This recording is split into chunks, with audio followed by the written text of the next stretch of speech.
کہ جب بھارت کی پارلیمنٹ میں 542 ممبرز ہیں اور ان ممبرز میں صرف 2 آپ کے نمائندے ہیں، ایک کا نام سید امتیاز جلیل اور دوسرے دیوانے کا نام اسد الدین اویسی، اور جب ہم دونوں میں سے کوئی ایک کھڑے ہو جاتا ہے غریبوں کی انصاف کے لیے، مظلوموں کے ظلم کو روکنے کی بات ہم کرتے ہیں، ٹرپل طلاق کے غلط قانون کے خلاف اگر کسی نے آواز اٹھائی، دلی دنگوں کے خلاف اگر کسی نے آواز اٹھائی، اگر کہیں پر کچھ ہوتا ہے دلتوں پر، آدیواسیوں پر، الپسنکھیک سماج پر، تو آپ یوٹیوب میں جا کر دیکھیے، 5 منٹ کی تقریر کا موقع ہم کو ملتا ہے۔ اللہ کے فضل و کرم سے 5 منٹ میں مجلس کے یہ نمائندے بھارت کی لوک سبھا کی اینٹ سے اینٹ ہلا کر رکھ دیتے ہیں اور آپ کے حق کی بات کرتے ہیں۔ تو یہ مزاج آپ کو پیدا کرنا ہے، ڈرنے اور گھبرانے کی ضرورت نہیں ہے۔ یاد رکھو، ڈرنا ہے تو نہ اسد الدین اویسی سے ڈرنا، نہ شیوراج مکھیہ منتری سے ڈرنا، نہ ہوم منسٹر مشرا سے ڈرنا، نہ مودی سے ڈرنا۔ اگر ڈرنا ہے تو کس سے ڈرو گے؟ جس نے زمین و آسمان کو بنایا ہے، اس سے ڈرو اور اپنے ہمت اور حوصلے کو بلند رکھو۔ جب تم ڈر اپنے دلوں سے نکال دو گے اور اللہ کا خوف اپنے دل میں پیدا کرو گے تو تب تو کامیابی تمہارے قدموں کو چومے گی۔ میں تم سے وعدہ کر رہا ہوں کہ یہ بھارت کا لوکتنتر ہے اور آپ اور ہم مل کر ایک ایسی سیاست کر رہے ہیں۔ مجلس پچھلے 55 سال سے عملی سیاست میں بھارت کے سمویدھان کو مضبوط کرنا ہے۔ بھارت کے سمویدھان میں جو حقوق اور رائٹس، فنڈامنٹل رائٹس ہم کو دیے گئے، اس کو حاصل کرنے کی لڑائی مجلس کر رہی ہے۔ نوجوانوں یاد رکھو، وائلنس ہمارا راستہ نہیں ہے، تشدد ہمارا راستہ نہیں ہے، بلکہ سیاسی طاقت کو حاصل کرنا، ووٹ ڈالنا، اپنی پارٹی کے حق میں ووٹ ڈالنا، اپنی سیاسی لیڈرشپ کو بنانا، اپنی آواز کو بنانا۔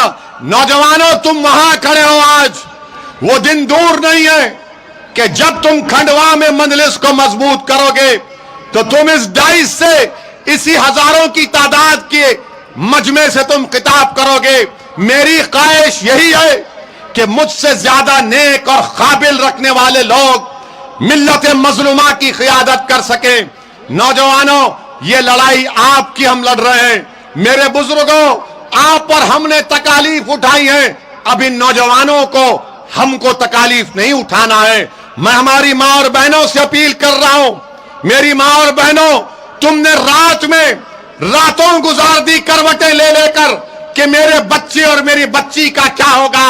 آج اویسی تم سے کہہ رہا ہے، تم ایک مرتبہ مدھیہ پردیش میں مجلس اتحاد المسلمین کو ووٹ ڈالو، مضبوط کرو۔ میں آپ سے وعدہ کر رہا ہوں میری ماں اور بہنوں، آپ کی کروٹیں کم ہو جائیں گی، آپ کو رات میں اطمینان کی نیند آئے گی، اس لیے کہ کل کوئی ہوگا یہاں پر جو آپ کی آواز اٹھائے گا، جو ناانصافی کے خلاف آواز کو بلند کرے گا، جو جا کر آپ کی تکالیف اور آپ کے مسائل کا حل تلاش کرے گا۔ میرے عزیز دوستوں اور بزرگوں، پھر ہم یہ بھی دیکھتے ہیں کہ مجلس اتحاد المسلمین پر ایک الزام لگتا ہے، کانگریس پارٹی کی طرف سے الزام لگتا ہے کہ مجلس جہاں پر الیکشن لڑتی ہے وہاں پر بی جے پی جیت جاتی ہے۔ یہ بولتے ہیں نا کانگریسی کہ جہاں مجلس لڑتی وہاں پر بی جے پی جیت جاتی ہے، بولتے ہیں۔ آپ ان سے پوچھئے مدھیہ پردیش میں، رک جائیے بھائی، او بھائی میڈیا والے رک جائیے، میں نہیں بات کروں گا، گڑبڑ کریں گے آپ۔ مدھیہ پردیش میں ایم پی کا الیکشن ہوا، پارلیمنٹ کا، یہاں پر کانگریس کیوں ہاری؟ میری وجہ سے ہاری۔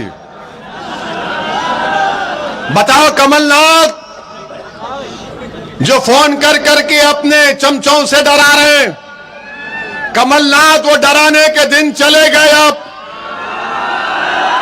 ہم تم کو ڈرانے آئے ہیں یہاں پر کمل ناتھ. مدھیہ پردیش میں بھاجپا جیت گئی. ایم پی کے الیکشن میں زیادہ سیٹ ان کو آ گئے. شاید کمل ناتھ کا بیٹا جیتا نا, ایک جیتا شاید. بیٹے کو جیتا دیے, پارٹی کو ہرا دیے. کمل ناتھ تم نے بیٹے کو جتایا, پارٹی کو ہرایا, اور ذمہ دار اویسی نہیں. کمل ناتھ تم ملے ہوئے ہو مودی سے. جب بیٹا جیت سکتا تو تمہاری پارٹی کا نمائندہ کیوں نہیں جیتا؟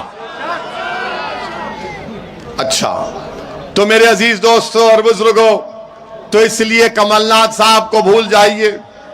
اب ان سے نہیں ہونے والا ہے, نہیں ہوتا ان سے.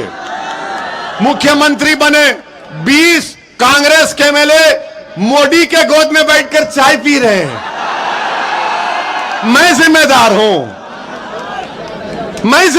ہوں. کیا میں نے ان سے کہا تھا کہ آ گلاب جامن کھا اور بھاگ؟ سندھیا بھاگ گئے, مجھ سے پوچھ کر گئے تھے کیا؟ یا مجھے فون کیا تھا, mister Owaisi what is your opinion, should I join B J P? سب بھاگ رہے ہیں, آپ بھی کب بھاگ رہے ہیں بتا دو ہم کو. یہ سب کانگریسی ملے ہوئے ہیں. ذمہ دار ہے اس کا. آپ کہتے ہیں کہ مسلمان جذباتی ہیں, جو مسلمانوں سے نفرت کرتے ہیں کہ مسلمان غریب ہے, پڑھتا نہیں ہے. ارے اگر میں غریب ہوں اس لیے غریب ہوں کہ تم نے مجھے میرا قریبی میرا مقدر بنا کر رکھ دیا. اگر میں غریب ہوں اور میرے بچے اور بچیاں نہیں پڑھتے اس لیے نہیں پڑھتے کہ تم ہماری اولاد کو پڑھانا نہیں چاہتے, تم ان کی ترقی کے دشمن ہو. تم برداشت نہیں کر سکتے کہ مسلمان کا بچہ ڈاکٹر, انجینئر اور IPS اور IAS آفیسر بن جائے. تم اس کو وہی ٹائر کا پنکچر بنا کر دیکھنا چاہتے ہو. اسد الدین اویسی یہ پیغام دینے آیا ہے کہ ٹائر کا پنکچر اگر باپ بنائے گا تو بیٹا گاڑی خرید کر گاڑی چلائے گا انشاءاللہ تعالی. یہ ہمارا حوصلہ ہے, یہ ہمارا خواب ہے. اور جب ہم یہ بات کو بیان کرتے ہیں تو مجھ پر الزام لگا دیا جاتا ہے کہ اسد الدین اویسی اور مجلس اتحاد المسلمین بھڑکاؤ بھاشن دے رہی ہے. میں بھڑکاؤ بھاشن نہیں دیتا ہوں. میں عوام کے درمیان میں آ کر عوام کے دلوں میں جو جذبات ہے اس کو اپنی زبان سے بیان کرتا ہوں. اگر کوئی سویا ہوا ہے تو میں اس کو جگاتا ہوں. اگر کسی کو اپنا حق نہیں معلوم تو اس کے حق کی بات کرتا ہوں. میرا کام شعور کو بیدار کرنا ہے. میرا کام نوجوانوں کو کھڑا کر دینا ہے اور ان سے کہنا ہے کہ تم بھارت میں مدھیہ پردیش میں دوسرے درجے کے شہری نہیں ہو, تم اول درجے کے شہری ہو. اگر تمہارا گھر گرتا ہے تو تمہارے گھر کے ایک ایک اینٹ کی قیمت ہونی چاہیے. میرے عزیز دوست, چینل کو لائک, شیئر اینڈ سبسکرائب کریں اور بیل آئیکن دبانا نہ بھولیں.